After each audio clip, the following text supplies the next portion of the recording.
On va s'intéresser, si vous le voulez bien, à l'Algérie à présent. L'Algérie a-t-elle suivi de près ses résultats? Elle a été en 2017 l'un des enjeux de l'élection. On se souvient des déclarations d'Emmanuel Macron concernant la guerre d'Algérie, des propos qu'avait recueillis le journaliste Khaled Drareni. Où on vous retrouve, Khaled?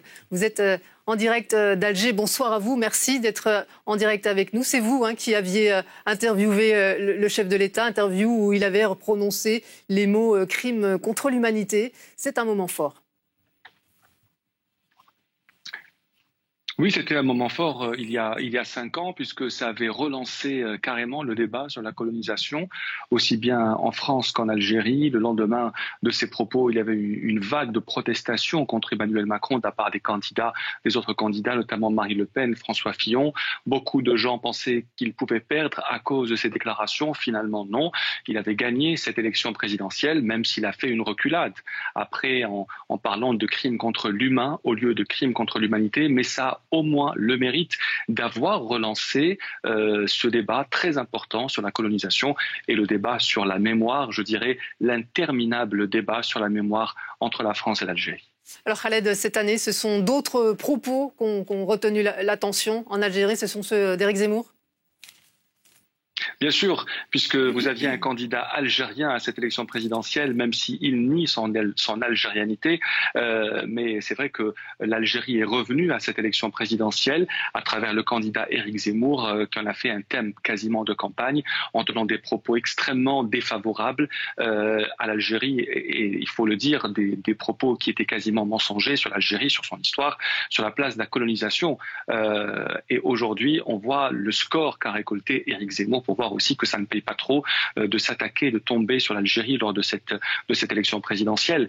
Pour le candidat président Emmanuel Macron, il n'a pas été beaucoup question d'Algérie, sauf quelques mois avant ce scrutin, lorsqu'il a décidé de réduire le nombre des visas, notamment, et sur ses propos sur l'existence de la nation algérienne qui ont été extrêmement mal accueillis, aussi bien par le pouvoir en Algérie que par l'opinion publique algérienne.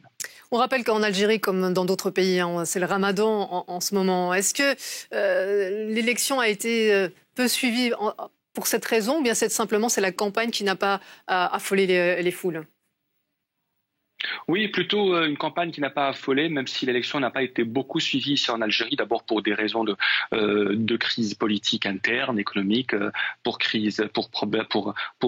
le Ramadan aussi qui a commencé il y a une dizaine de jours. Il y a eu un regain d'intérêt évidemment quelques jours seulement avant cette élection, surtout aujourd'hui, parce que les Algériens suivent la politique française depuis longtemps, ils s'y intéressent. Comme on dit, la France est une question de politique interne en Algérie et vice-versa. Donc cette campagne a été suivie, le scrutin aussi a été suivi aujourd'hui. On voit bien que la candidate dite de l'extrême droite part pour le deuxième tour en étant deuxième. C'est évidemment celle de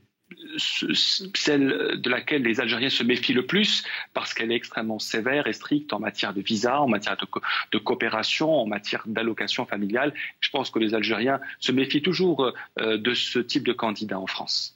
L'Algérie où habituellement se rendent les candidats en campagne, mais vous n'en avez pas vu cette année. Exactement. En 2017, il y a eu beaucoup de candidats qui étaient venus en Algérie. Je cite d'abord Alain Juppé en 2016. Souvenez-vous, Alain Juppé en 2016 était l'archi-favori à l'élection présidentielle. Il a été d'ailleurs reçu à Alger comme un chef d'État.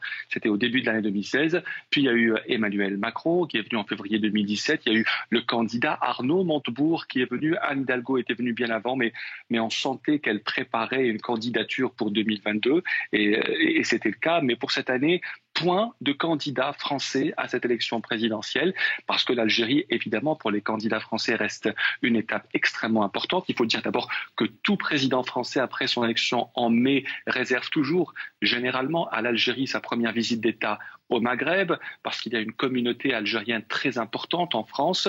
Bien sûr, on ne sait pas si elle vote massivement ou pas, mais elle a quand même une place importante dans la classe politique française. Qu'est-ce que ça dit cette non-visite de candidats? C'est parce qu'on vote plutôt à gauche en Algérie? Bon, lorsqu'on voit bien sûr les votes ici en Algérie, par exemple en 2007, c'était Ségolène Royal qui l'avait emporté massivement face à Nicolas Sarkozy. En 2012, c'est bien sûr François Hollande qui a gagné. Emmanuel Macron avait battu Marine Le Pen en 2017 dans le vote ici en Algérie, pardon. Lorsque je parle en Algérie, c'est par rapport au vote des Français qui vivent en Algérie, et parmi eux, évidemment, il y a beaucoup de Franco-Algériens, de binationaux. Donc pour l'instant, nous n'avons pas encore le vote des Français d'Algérie et des Franco-Algériens en Algérie, même si on peut deviner plutôt un vote pour Emmanuel Macron ou Jean-Luc Mélenchon. Il est à écarter que Marine Le Pen ait un score très important ici en Algérie. Khaled Trareni, en direct d'Alger, merci beaucoup pour votre éclairage.